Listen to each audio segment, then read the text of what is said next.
Welcome back ناظرین. ہم یہ سمجھنے کی کوشش کر رہے ہیں کہ نئے صوبوں کی سیاست کے پیچھے کیا چیز ہے اور یہ واقعی ڈیمانڈ جینون ہے یا نہیں. ہاشم بابر صاحب، عظمیٰ بخاری صاحبہ نے بات کی کہ کوئی 8-10 سال پہلے یہ بات زیادہ سامنے آنی شروع ہوئی کہ نئے صوبے بننے چاہیے.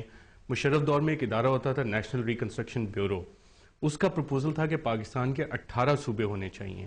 کیا یہ اسی کی کنٹینویشن ہے جو آج بات چیت چل رہی ہے؟ قطعاً اس کی کنٹینویشن نہیں ہے.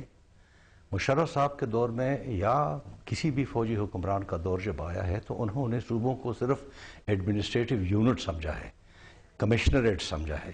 بات ایسی نہیں ہوتی. صوبہ اس وقت بنتا ہے جب اس صوبے کے اپنے وسائل موجود ہوں، جب وہ اپنے پاؤں پہ وہ صوبہ کھڑا ہو سکتا ہے، تب وہ صوبہ بنتا ہے. وہ اس کی وائبلٹی ہوتی ہے، وہ عوام کی امنگیں خواہشات ہوتے ہیں. تو وہ الگ چیز ہے.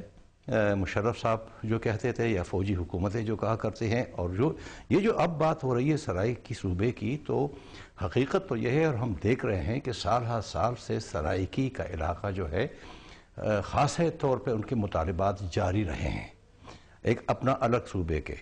دوسرے علاوہ جو عظمیٰ بخاری صاحبہ نے جو بات کی کہ ایک ڈسکریمنیشن پنجاب کے اندر ساؤتھ اور نارتھ کی چلتی آ رہی ہے، اور وہ سامنے ہمارے زمینی حقائق کے مطابق ہمارے سامنے موجود ہے.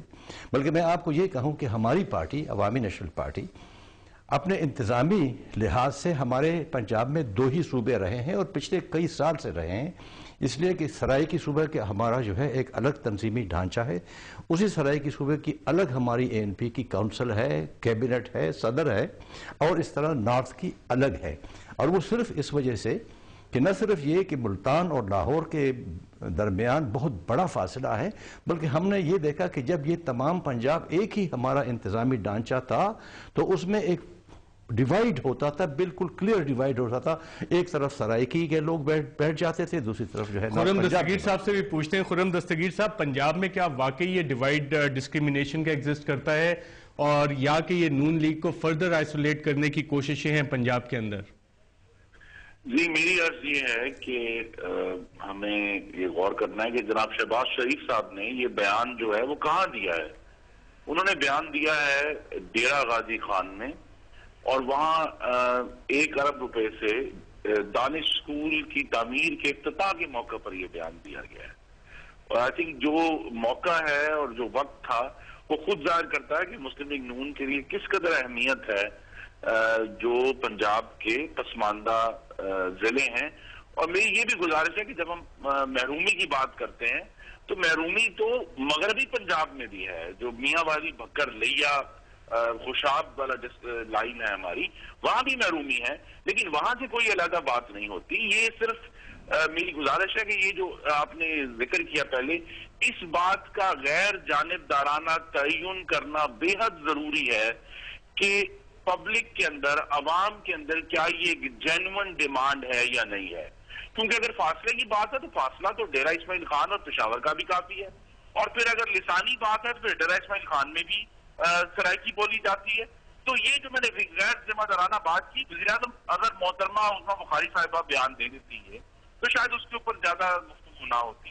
لیکن وزیراعظم پاکستان جو ڈیرہ اسماعیل خان کے بھی وزیر اعظم ہے اور ڈیرہ غازی خان کی بھی وزیر اعظم ہے، دونوں صوبوں کے ساتھ ساتھ وزیر اعظم ہے. خرم دستگیر صاحب، سوال تو یہ بھی اٹھا ہے، عظمیٰ بخاری صاحبہ نے اٹھایا کہ سندھ میں آپ کی ریپرزنٹیشن ہی نہیں ہے، تو پھر چیف منسٹر صاحب نے یہ بیان سندھ کے بارے میں کیوں دیا؟ جی، میری یہ گزارش ہے کہ مسلم لیگ نون ایک قومی پارٹی ہے. سندھ کی مٹی کا ایک ایک ذرہ میں اپنا ذرہ سمجھتا ہوں، اور اس کے بارے میں مجھے بات کرنے کا حق حاصل ہے، اور یہ بات کرنے کا حق مجھ سے نہیں چھین سکتا. میں پھر دہراؤں گا کہ 1997 میں جب پیپلز پارٹی کی 17 سیٹیں رہ گئی تھی، ان کو پنجاب کے بارے میں بولنے کا حق تھا، اور اسی طرح آج ہمیں سندھ کے بارے میں بولنے کا حق ہے، اور ہم بات کریں گے سندھ کے عوام کی. معاملہ یہ ہے کہ اگر ہم ڈسٹنس کی بات کرتے ہیں یا ہم پاپولیشن کی بات کرتے ہیں ارشد صاحب، تو ہمیں پھر ایک آبجیکٹو کرائیٹیریا رکھنا ہے کہ اگر ہمارا یہ خیال ہے کہ جی اگر پنجاب کو سپلٹ کر کے رفلی 40-45 ملین کے اوپر ایک صوبہ ہونا چاہیے، تو پھر کیا 40-45 ملین کا اطلاق صوبہ سندھ پر بھی ہوگا جس کی پاپولیشن اب 65-70 ملین کو ٹچ کر رہی ہے؟ جو بھی آبجیکٹو کرائیٹیریا بنانے ہیں، چاہے وہ ڈسٹنس کے ہیں چاہے وہ پاپولیشن کے ہیں، وہ پھر اس کا اطلاق سب پر ہوگا. اور ہم یہ سمجھتے ہیں کہ صرف پنجاب کی بات کرنا ایسے لوگوں کی طرف سے، مطلب صرف وزیر اعظم نہیں اور بھی لوگ اس کی بات کرتے ہیں، وہ صرف जब तक अपनी जो सियासी मकबूलियत है उसको बढ़ाने का एक तरीका कार है, वरना पूरी कौम ने ये देखा है कि जब पंजाब के कम तरक्की याफ्ता जिलों में सैलाब आया तो वज़ीर आला शहबाज शरीफ ने किस तरह जाती तौर पर पूरे 3 हफ्ते खुद बॉडीली उधर जाके उन्होंने बिल्कुल उसमें भी काफी सारी रिपोर्ट्स आई हैं जितना फ्लड से कम हुआ। उस्मा बुखारी साहिबा से पूछते हैं, उस्मा बुखारी साहिबा क्या ये सिर्फ मकबूलियत हासिल करने के लिए डिमांड है, या जैसे मैंने पहले सवाल किया था कि इसका क्राइटेरिया कोई डेवलपमेंट बेसिस पे है, एडमिनिस्ट्रेटिव बेसिस पे भी है? देखिए, पहले तो मुझे हैरत यह है कि खुर्रम दस्तगीर साहब एक काफी पढ़े लिखे इंसान हैं, और क्या ये फैसला ब्यूरोक्रेट करेंगे या ये पीएमएलएन की कोई सीसी करेगी कि सूबे बनने चाहिए या नहीं बनने चाहिए? उन्होंने बिल्कुल बजा कहा कि इसका तयन करना है लोगों ने, और लोग इसका तयन एक तो अपनी मूवमेंट्स के जरिए कर ही रहे हैं, और दूसरा हम जो प्राइम मिनिस्टर साहब ने, मैं समझती हूँ कि वो चूंकि लोगों में रहते हैं, उनको ग्राउंड रियलिटीज का मालूम है, इसीलिए उन्होंने इस जिम्मेदारी के साथ ये बात की कि हम अपने मैनिफेस्टो में रखेंगे और अगले इलेक्शन में ये मैनिफेस्टो, मुझे सिर्फ प्रॉब्लम यह है कि ये खुलते भी नहीं, सामने आते भी नहीं। आप कैटेगोरिकली कह दें शहबाज शरीफ साहब भी तो लोगों में रहते हैं, वो किधर रहते हैं? नहीं, वो ब्यूरोक्रेट्स के बीच में रहते हैं जी, उनका एक अपना क्राइटेरिया है, उनका एक अपना है, वो ना तो पंजाब असेंबली में आते हैं। मुझे भी ऊंचा बोलना आता है, मुझे भी खुर्रम साहब ऊंचा बोलना आता है, लेकिन मेहरबानी कीजिए, मैंने आपको इंटरप्ट नहीं किया, मुझे बात करने दीजिए। जब आपने अपनी बात की मैंने आपको इंटरप्ट नहीं किया। बात यह है कि वो जिन लोगों में रहते हैं मुझे उससे कंसर्न नहीं, और यकीनन हमने तो यही कहा कि हम अपने मैनिफेस्टो में रखेंगे और लोग अपने वोट की ताकत से साबित कर देंगे कि वो सूबा चाहते हैं या नहीं चाहते हैं। ये खुर्रम दस्तगीर साहब तो और या सीएम साहब जो है वो तो नहीं फरमा सकते। और अभी जो वो कह रहे थे डीजी खान में दानिश स्कूल, तो मुझे मैं उस टॉपिक पे, बिकॉज टॉपिक तो नहीं है, लेकिन ये है कि दानिश स्कूल क्यों शुरू किया गया? सरकारी स्कूलों में छतें नहीं है, सरकारी स्कूलों में बच्चों के पास टॉयलेट्स नहीं है, सरकारी स्कूलों में बेसिक नेसेसिटीज नहीं है। हम बनाने चले हैं दानिश स्कूल, क्या आपने सरकारी स्कूलों में फैसिलिटीज दे दी है? 2% बनते हैं स्टूडेंट्स जो वहां पर दाखिला लेंगे जी। एक डिस्ट्रिक्ट की बात की जाए, नहीं अशरफ साहब, बात यह है कि क्या 2% बच्चों को नवाजने के लिए 98% बच्चों के साथ ज्यादती करना क्या वो ठीक है? लेकिन ये एक अलग डिबेट है, मैं उसमें नहीं जाना चाहती। बात यह है कि अगर तो एक तरफ ये कहते हैं हम सूबे, बिल्कुल हम सूबों के हक में हैं, दूसरी तरफ ये सराइकी सूबा जो है उसकी खुल के मुखालफत भी नहीं करते, खुल के सामने कह दें कि जी हम सराइकी सूबा नहीं बनने देंगे। आप अपने मैनिफेस्टो में रिया रख लें, हम अपने मैनिफेस्टो में ये रखेंगे कि सराइकी सूबा बनना चाहिए क्योंकि लोग चाहते हैं। अभी ये बार बार बात करते हैं 97 की, 97 में क्या पीपल्स पार्टी ने किसी कोई पॉलिसी स्टेटमेंट दिया था पंजाब के बारे में?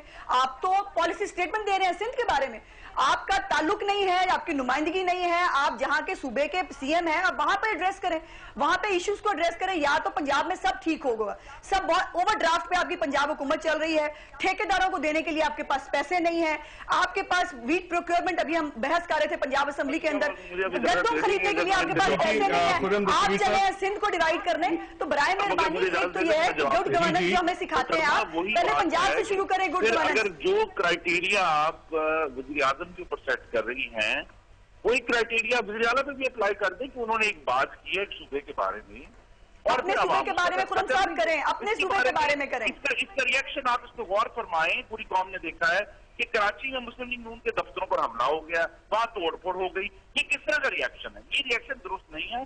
इस मामले को सियासी रखें, और मैं खुलकर ये बात करना चाहता हूं जिसका इन्होंने जिक्र किया, मुस्लिम लीग नून लिसानी और ग्रोही बुनियादों पर सूबों की मुखालफत करेगी। ये बड़ा वाज़ेह हमारी पॉलिसी है। एथनिक एंड लिंग्विस्टिक बेसिस नहीं होंगी। अगर सूबों की बेसिस होंगी तो वो एथनिक न्यूट्रल होंगी, लिंग्विस्टिक न्यूट्रल होंगी। तमाम लेकिन डेवलपमेंट और एडमिनिस्ट्रेटिव बेसिस पे तो आप आइडिया को सपोर्ट करते हैं। जी हम बिल्कुल सपोर्ट करते हैं कि ये, और ये फैसला जो है, ये फैसला किसी ब्यूरोक्रेट नहीं करना, ये पाकिस्तान की पार्लियामेंट ने करना है और पाकिस्तान की सूबाई असेंबली ने करना है कि हम कौन सा पॉपुलेशन और डिस्टेंस का क्राइटेरिया सेट करें जिसके मुताबिक नए सूबे बनाए जा सकें, और ये काम जारी रहेगा। ये कोई आज का चैलेंज नहीं है, ये हमारे लिए अगले आने वाले 10-12 वर्षों में एक मेजर चैलेंज है, ये इस क्राइटेरिया का सेट करना, और उसमें इसी तरह की निगोशिएशन और डिलिब्रेशन होगी जिस तरह 18th अमेंडमेंट। राइट, यहाँ पे नाज़रीन हम एक वक्फा लेंगे और वक्फे के बाद अपनी गुफ्तगू जारी रखेंगे।